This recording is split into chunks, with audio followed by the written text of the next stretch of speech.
কক্সবাজারের উখিয়ায় BNP chairperson Khaleda Zia ও ভারপ্রাপ্ত chairman Tarique রহমানের জন্য তৈরি হচ্ছে ব্যতিক্রমধর্মী এক রাজকীয় চেয়ার। উখিয়ার পালংখালী ইউনিয়নের থাইংখালী গ্রামে একটি আসবাবপত্র তৈরির দোকানে হাতে তৈরি হচ্ছে বিশাল ও কারুকার্যখচিত চেয়ারটি। 7 ফুট 3 ইঞ্চি উচ্চতা বিশিষ্ট এই চেয়ারটি তৈরি করা হচ্ছে মূল্যবান সেগুন কাঠ দিয়ে। ব্যয় ধরা হয়েছে প্রায় 4 লাখ টাকা। চেয়ারটির কারুকাজের সময় লেগেছে প্রায় 6 মাস। শুধু খালেদা জিয়ার জন্য নয়, ছোট আকারের চেয়ার তৈরি হচ্ছে তারেক রহমান, মির্জা ফখরুল ইসলাম আলমগীর ও সালাউদ্দিন আহমেদের জন্য।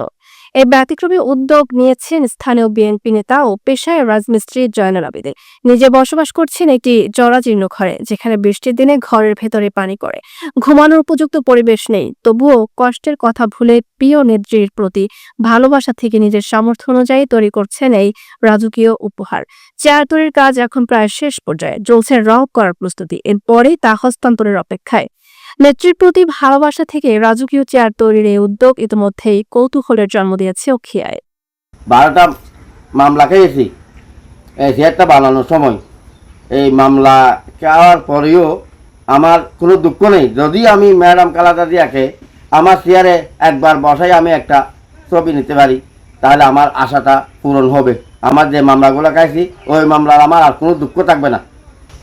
এই যে চেয়ার যেটা ধরছি, এই চেয়ারটা বড় চেয়ারটা আমি আমার ম্যাডাম খালেদা জিয়াকে উপহার দেওয়ার জন্য আমি দীর্ঘদিন বাসায় রেখে এটা আজকে দেওয়ার জন্য তৈরি করছি। এটা হচ্ছে 2018 সালে বানানো, কিন্তু 18 সালে আমি দিতে পারি নাই।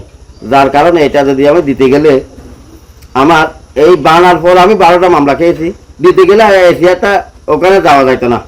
ওই চেয়ারটা বাইরে ফেলতো, হয়তো আমিও অনেক লাঞ্ছিত হইতাম। যার কারণে আমি ওই চেয়ারটা এখন দিতে পারি নাই।